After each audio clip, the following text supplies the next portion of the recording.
Bonjour à tous et bienvenue pour ce nouvel opus de Et pour quelques couronnes de plus. Au menu aujourd'hui, une nouvelle partie contre Richie, donc ça va être à nouveau Mercenaires Scorn.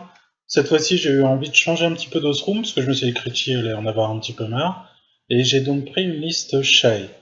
Pas de chance pour Richie, il était venu avec une liste Macédéen, anti-tir. On va voir ce que ça va donner. Je gagne le premier jet de la partie, je choisis sans hésiter le côté avec les tranchées. Le Mammoth, ça balance quand même un des 3 plus une galette pour 15 à 12 pas. Ça peut faire mal. Le Shae, il a une bonne défense, 17, mais c'est pas son armure de 14 qui va le protéger. Mais d'un autre côté, commencer, ça permet de mieux occuper le terrain. Honnêtement, je sais toujours pas quel est le meilleur choix. Le premier tour de Richie va être assez simple, il va avancer un maximum, donc le gladiator va mettre Rush sur le Mammoth va courir à 12. Là, Richie fait une petite erreur, on en a discuté après en fin de partie. S'il avait mis Quicken sur le Mammoth, il aurait pu être directement dans la zone, et il aurait pu vraiment menacer mon avancée. Vous allez voir, ça va jouer un petit peu sur la suite de la partie. Autrement, tout le monde court, les Cetrati pareil, et ça va être au tour des pirates.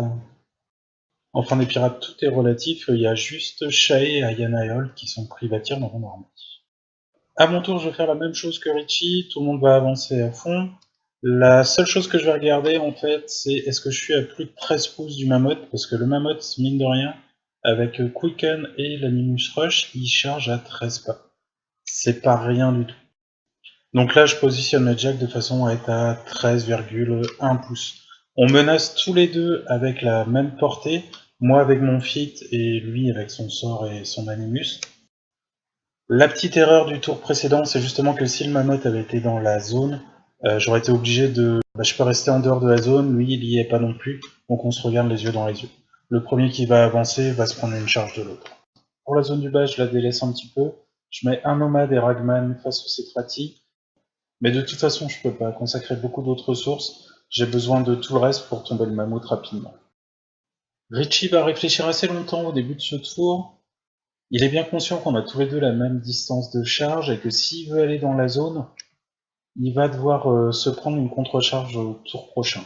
Donc il essaye de voir un petit peu comment il peut gérer ça et comment il peut me faire le plus mal possible à distance. Bon, ça va être assez facile, ça va être utiliser le mammouth.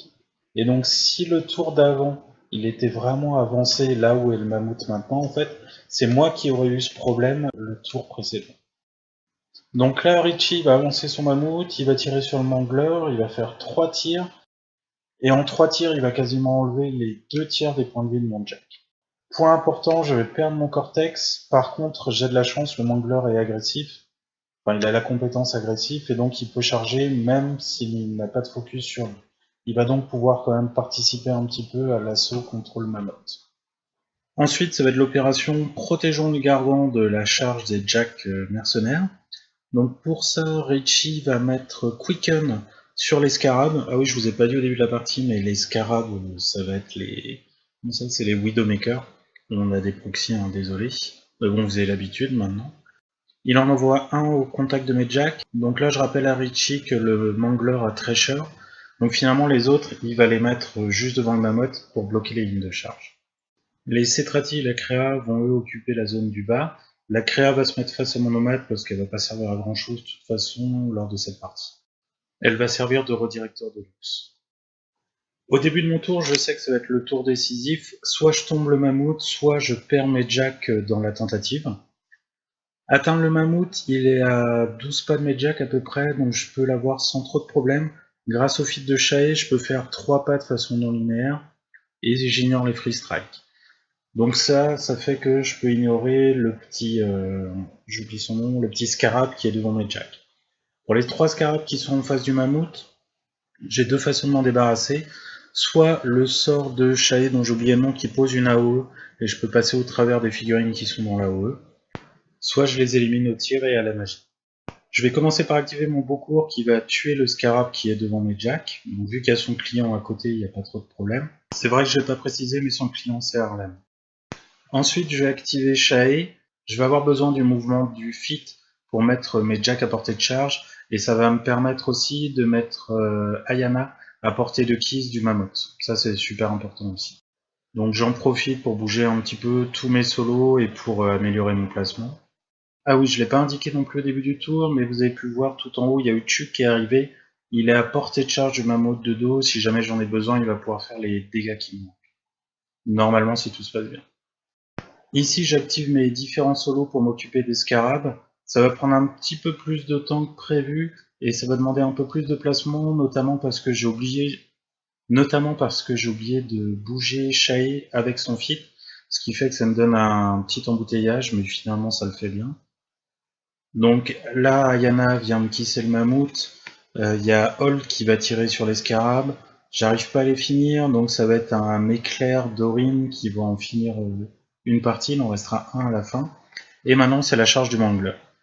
Donc il va faire quelques dégâts, le premier nomade va suivre, les dégâts vont être très corrects aussi, et finalement ça va être la charge du troisième nomade qui va finir le mammoth, il va même me rester un petit peu de focus, et je vais pouvoir endommager le gladiator qui est juste à côté.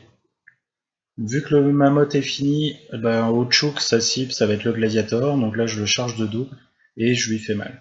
En gros le gladiator il aura perdu plus de la moitié de ses points de vie.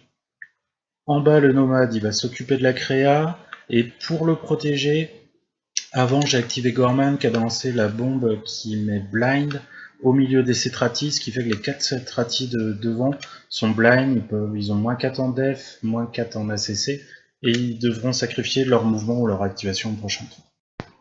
Richie va commencer son tour 3 en ayant un petit coup moral, ce qui est normal, il a perdu une pièce vraiment importante de sa liste.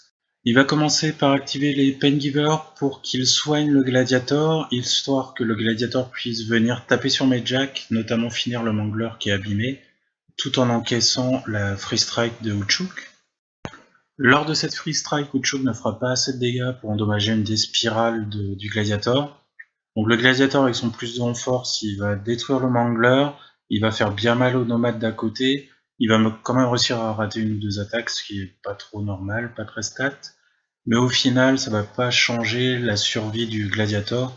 Il pourra pas résister à Galant plus Uchuk, plus le nomade, même si le nomade a perdu sa lame de combat.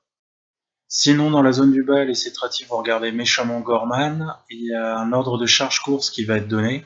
Donc ceux qui sont blind vont juste bouger. Les deux Cetrati qui restent et Vorkash vont charger à la fois le nomade et Gorman. Alors là, vous avez vu la caméra bouger, c'est juste mon chat qui s'est attaqué au trépied. Et au final, Gorman va mourir et le nomade va être un petit peu endommagé. Il va perdre sa lame de combat, c'est le thème des nomades en ce moment, perdre ses lames de combat. Mon tour 3 va être assez simple, il faut que je nettoie la zone du haut pour pouvoir la dominer et faire le maximum de dégâts à l'attrition. Ça se passera bien pour ce qui est de scorer des points. Pour l'attrition, vu que Makeda a lancé son feat, je vais tuer moins de figurines que prévu, parce qu'elle va se saigner pour sauver des figurines. Et en plus, je vais me prendre quelques dégâts sur mes jacks avec les Retaliatory Strike. C'est pas facile à dire, Retaliatory Strike. Mais au final, j'ai vraiment pris l'ascendant, et Richie, ça va être très dur pour lui de remonter. Richie va s'occuper de nettoyer la zone du bas, donc il a un Mangler à tuer, ce qui va réussir sans trop de problèmes avec les Cetrati. Les Cetrati vont s'occuper aussi d'Orin que j'avais mis pour contester. Makeda va courir ensuite pour aller dans la zone. Non, elle va pas courir, elle va juste avancer pour pouvoir lancer un sort, je crois. Je ne sais plus. Enfin bref, Makeda va venir dans la zone, ce qui va permettre au Scorn de marquer 2 points. Mon tour 4 va être le dernier de la partie. Je vais dominer la zone du haut, je vais réussir à éliminer quasiment les Cetrati. Je pense que de mémoire, il va rester 2 Cetrati plus Makeda. Il ne pourra pas les contester la zone du haut au prochain tour et je gagnerai au scénario. Au pire, j'aurai une option de KTC. Le tournant de la partie, ça a vraiment été la perte du Gargan, et je pense que la partie aurait été tout autre si le Gargan avait mis un pied dans la zone dès le premier tour. On va se refaire la partie avec Richie pour voir ce que ça pourrait donner. Voilà pour cette nouvelle vidéo, j'espère que ça vous a plu, et je vous dis à très bientôt.